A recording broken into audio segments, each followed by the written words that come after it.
Assalamu alaikum and welcome back to Salam Britain on this beautiful Saturday morning. What an exciting and eventful show we have for you. We've spoken to Brother Salahuddin Patel from IRA and he's talked to us about the Dawah Convention which is taking place on 26th of July, just 2 weekends away. It's going to be taking place in Leicester. So please do look it up, follow them. If you can't attend, at least show them your support and love online. Now we are going to turn to a very powerful and deeply personal story from an entrepreneur and inventor, Kamal Ali, the creator of My Salah Mat. Now we've just seen a video where Kamal travels from Newport all the way to London to confront shops selling counterfeit versions of his educational prayer mat, a product designed to help children and new Muslims learn how to pray with confidence. So after years of staying silent, Kamal decided to speak out and show the real impact these fake products have had. Not just on his business, but emotionally too. It's frustrating and it's heartbreaking to see Islamic shops, even near East London Mosque, selling unsafe knockoffs that confuse customers and damage trust. Let's get our brother Kamal on Zoom with us, who is joining us all the way from Newport. Assalamu alaikum, brother. How are you? Walaikum salam, sister. I'm good, alhamdulillah. How are you? Alhamdulillah, I'm good. And, you know, we've just seen your video, or should I say, you know, of you traveling down and going to see all these shops in East London near the masjid. Now, talk to me a little bit about, before we go into the nitty-gritty and the details of it all, when you came and you went into that first shop, and you realised that there was fakes out there, or you realised that anyway, but when you realised there was a fake in that specific shop, how did that feel to you? A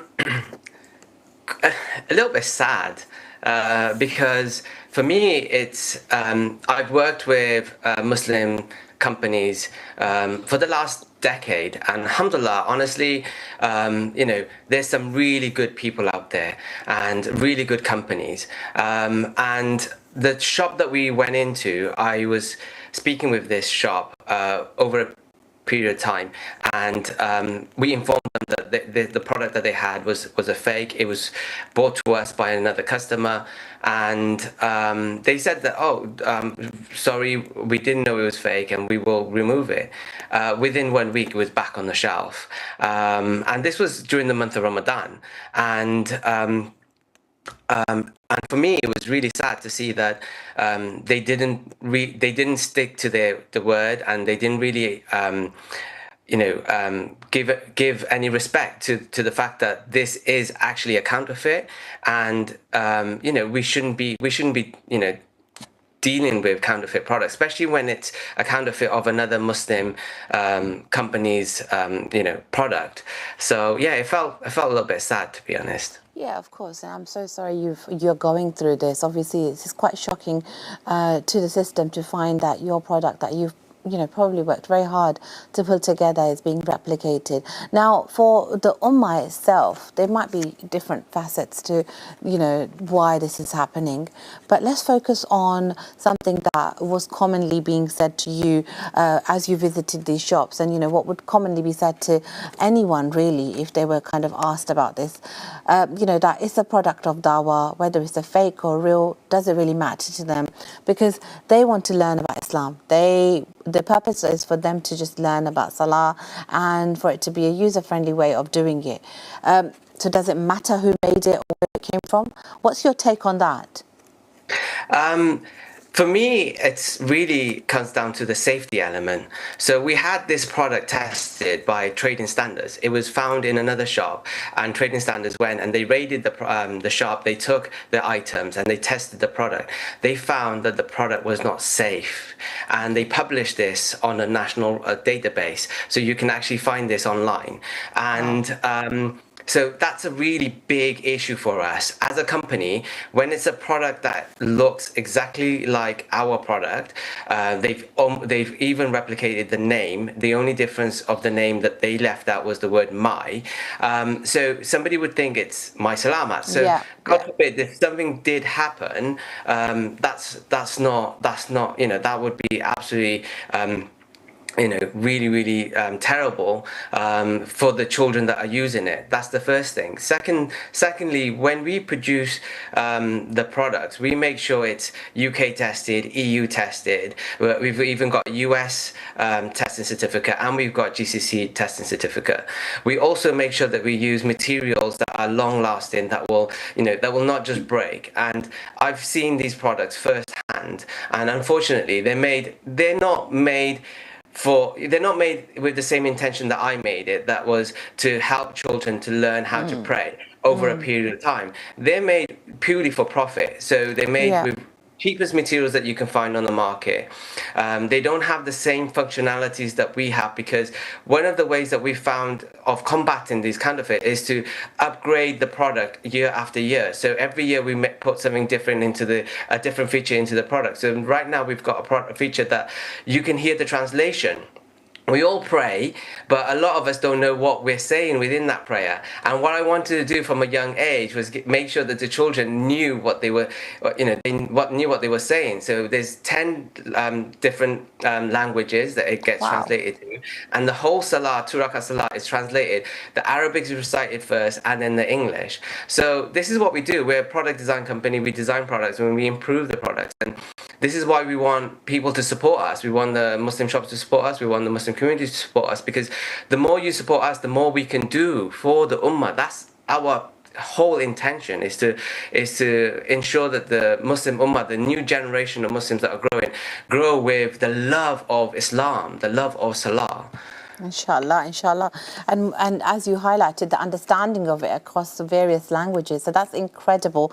Congratulations and well done on doing that. Now, your interactive prayer mat is now being used in over 40 countries, mashallah, to help children, help reverts, help families to learn how to pray in a very fun and engaging way. And I find that I think that's very commendable. So, may Allah reward you for that and continue to give you success. Now, with regards to, you've mentioned trading standards and other legal bodies, what has the response been from them, and how can we kind of take that and navigate it towards a positive outcome for you?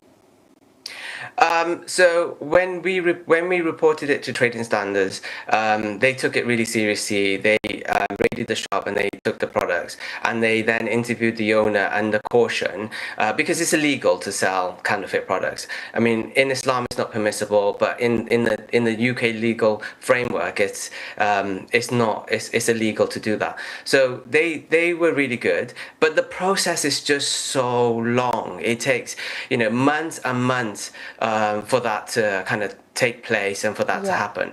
Yeah. We've also taken. Sorry, go on.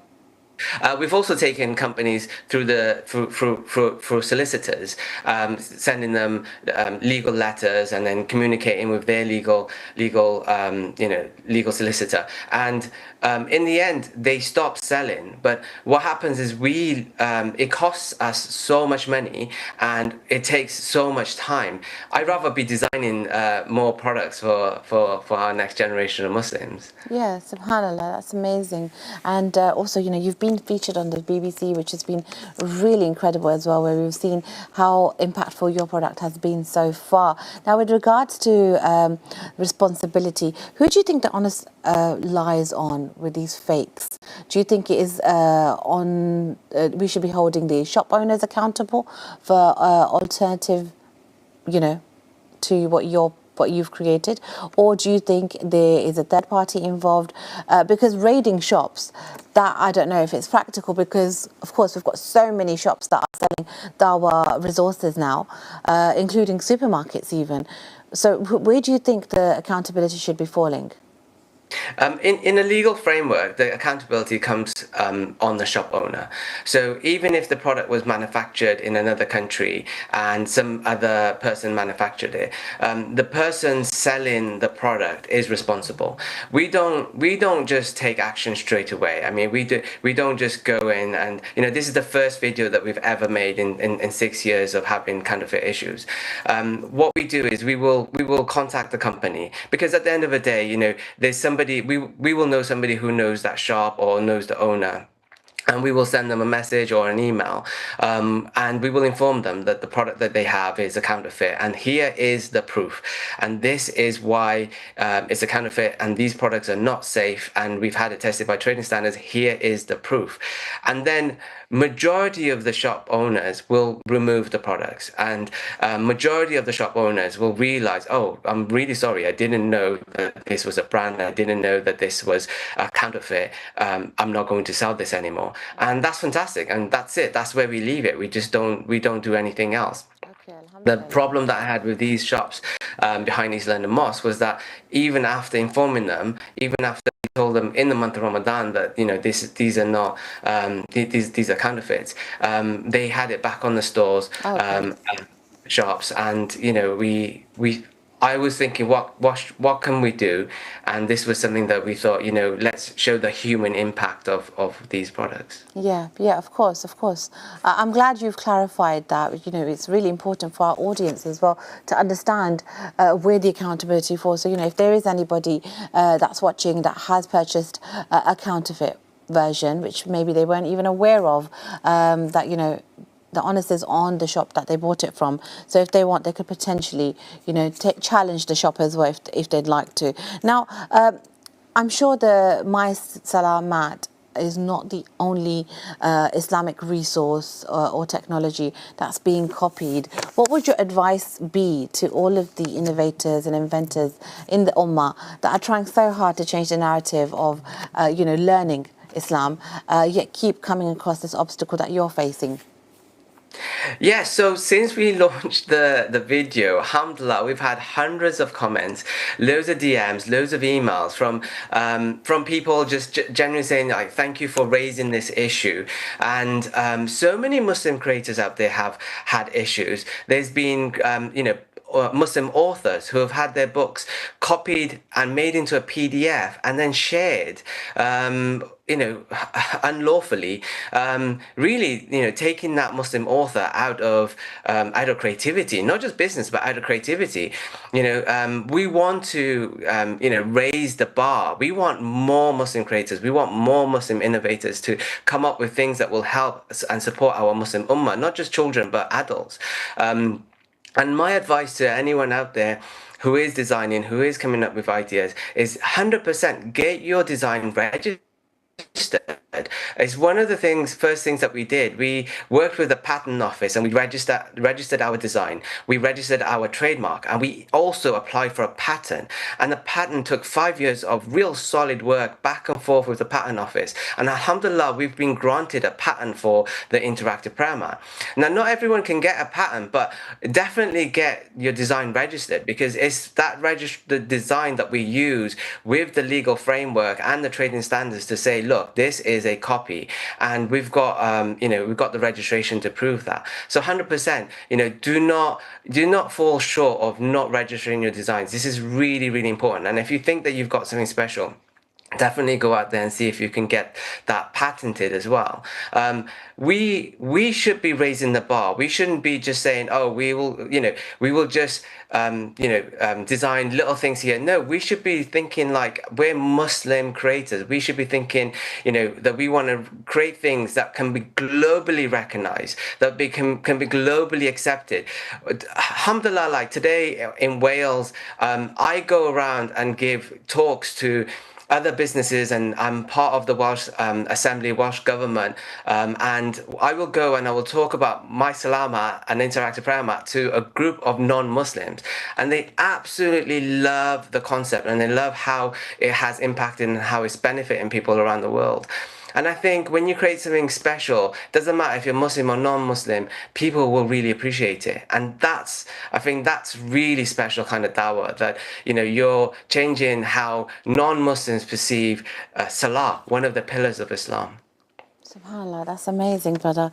And with regards to patent, I know you've advised anyone who is to get a patent, but can you break that down for us a little bit? What exactly would that protect? How would it protect them? And how can they go about getting that? So you work with the patent office, you submit an application that you've got something that is novel, that nobody has created before. And what will happen is they'll do a search. So initially you apply for a search to happen, and they'll do a search to see the global patent register, to see if there's anything similar. And Okay. then you can then go and take and put a full application in. I worked with a patent lawyer to actually complete this. So alongside the patent lawyer and myself, because nobody knows the product better than you, the creator of it. And we had so many back and forths. It takes about 6 months until they even pick up your application. But they would come back and say, no, it's not novel because this exists. And then you have to fight your case, and you have to say, no, actually, it does this, and that product that you showed me doesn't do that. And then you keep doing that until they either say accepted or completely rejected. And alhamdulillah, it took us about 5 years. It took about 3 different times when I had to kind of write really long reports to say why it's never been invented before, and why it's because everything that they were showing us was completely different. They were showing us like doormats, and they were showing us like kids kind of play mats, and these kind of things. So I was just like, the examiner actually, obviously wasn't Muslim, so he didn't really understand the concept of this. So alhamdulillah, when we did finally were able to kind of, tell them that all of these things that they mention is not correct, but they then accepted it. And alhamdulillah, you can go on the patent office register, you can type in My Salah Mat interactive prayer mat, and you'll find that it has a granted patent. Incredible, and thank you for that advice. I'm sure there's lots of budding entrepreneurs and creators watching us this morning who could really pay heed to that advice and benefit from it, inshallah. Now, with regards to why these products are being copied, not just yours, but many alike, some religious, some not religious, do you think the pricing, the way we kind of penetrate into the marketing element of it and the psychological, pricing elements, do you think they have an impact on why products get copied? Because, you have to remember, we realize it's an investment for you, and it's going to take a decent amount of, investment to create such an incredible product, which is going to meet all the requirements. But at the same time, unfortunately, we are living through the cost of living crisis at the moment. So something like a Salah Mat, it's a huge treat for our children and for the parent to buy for their child. So do you think the pricing has an impact on why these products are copied? And if so, how can we as users and you as sellers, work together to ensure that we're meeting the correct pricing strategy to ensure these kind of counterfeit products are not copied? Definitely, pricing is definitely an issue. If I was to take somebody else's product that they've already designed, developed, paid the designer, paid the audio recorder, paid for the testing, paid for the design registration, and I just took that and I gave it to a factory in China and said, copy this, I could get that copied for a fraction of the price because they've already done all of that hard work. But then if I then said to the factory in China, oh, make it actually with the cheapest materials that you can think of, but just make it look like the same. This is exactly what they're doing. Yeah. The difference between the My Salah Mat and the counterfeit product, what I found in London was £10. So Wow. even the counterfeit product, they cannot produce the counterfeit product that much cheaper than what we're already selling it for. So Or for maybe an they are extra producing it cheaper, a lot cheaper, but because of the pricing, they think they can charge just as much, if not the same, because they're kind of trying to trick us into believing that this is the real and original product. Possibly, but we've noticed like when we've seen these products online, they sell for similar amount. Yeah, possibly. I think the factories are probably making it for a lot cheaper. But when you take into consideration the amount of material they need, the components, the packaging, so we can estimate like they won't be able to get it that much cheaper because they still have to pay for all of that material and components. So, but for an extra £10, what you're doing is you're supporting a Muslim company that can go away and produce more products and more innovative things for the Muslim Ummah. You're also getting a product that's been tested and has the certification for it. You're also buying a product that has more features and more, functionality. And you're buying an original product. I mean, for me, it's always been such an awkward thing that you want to teach your child how to pray, but then you end up buying whether you know or don't know, you end up buying a counterfeit, unpermissible product. It doesn't sit right with me.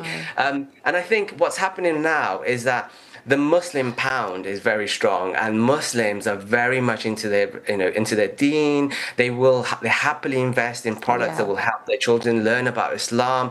It's in the grand scheme of things, these are not expensive products. You can go away and buy an iPhone for £1,000, but these things are not really that expensive. So what's happening now is more and more Muslims are buying Islamic products, and the factories are recognizing that this is a really important market. Let's see what we can do. And all they're doing is, because they don't have the knowledge that we Muslims have of the religion, so all they're doing is taking up the best-selling products and copying them and selling them. And what the Muslim Ummah, the Muslim shops and companies should do is say, no, we're not going to buy those, because we can get them locally. There's a lot of work to be done here, because obviously for us to kind of streamline that process, there needs to be a body that monitors products that are created for the Ummah, by the Ummah, to ensure that the Ummah is purchasing the right product made for the Ummah, by the Ummah. And I think there needs to be some sort of affiliation with that kind of a body. And I think that's that will probably happen in the near future, inshallah. But you're right, the Muslim pound is strong, but at the same time, the Muslim pound is also going through the cost of living crisis living in the UK, and we do have large population where we have lots of big families and lots of family members, so I kind of can resonate a little bit with what is happening here in regards to the customer base. But it's definitely a very, very important kind of initiative to kind of streamline that process, to ensure that you as a creator, you as an entrepreneur is protected, as well as our Ummah of buyers and customers who many a time are oblivious. I don't think anybody actually goes with the intention to buy a fake or counterfeit product, and are probably not even paying as much attention, to be honest. So we really need to kind of streamline the process and identify where the responsibility lies and how we can kind of ensure that these things are not happening again and again, because it's not fair on you. It's certainly not fair on the businesses, and it's certainly not fair on the customers either. There's definitely something for us as an Ummah to think about and maybe take under our belt. Now, all of this aside, mashallah, you're sat here, you've made that journey from Newport to London, and you're constantly improving your product, mashallah, and it's commendable, as I said. So before I let you go, I just want to know, nice, short, sweet answer, what is it that keeps you going? Allah. I mean, we don't do this for anything but to please Allah, honestly. And alhamdulillah. So, at the end of the day, I know my risk is written, all of our risk is written. We know that. So it's not that I feel like they're taking anything away from me. I'm trying to highlight an issue that inshallah doesn't impact other people and other companies and the consumer. And hopefully inshallah the companies see it and be like, oh, I'm so sorry, and they stop doing it, because ultimately that will benefit them in this life and the next life. Absolutely. And we don't do this anything but to please Allah. So. Alhamdulillah. And you know what, brother, that's the most beautiful ending to our interview this morning, because it just goes to show your intention behind the product. And may Allah give you lots of barakah and lots of success, and may we continue to buying your Salah mat, which is My Salah Mat for everyone that's watching. If you haven't got one already for your children, please buy one. I certainly have one in my house and my kids love it. Honestly, it's changed the game for us when it comes to Salah. In fact, not just for the kids, for the adults in my house too. I'll tell you something, we have a great time learning using My Salah Mat. Alhamdulillah. Now we're going to go for a short break, and after that we're going to go into central London, where tens of thousands of people have gathered for an incredible historical protest. Don't go anywhere.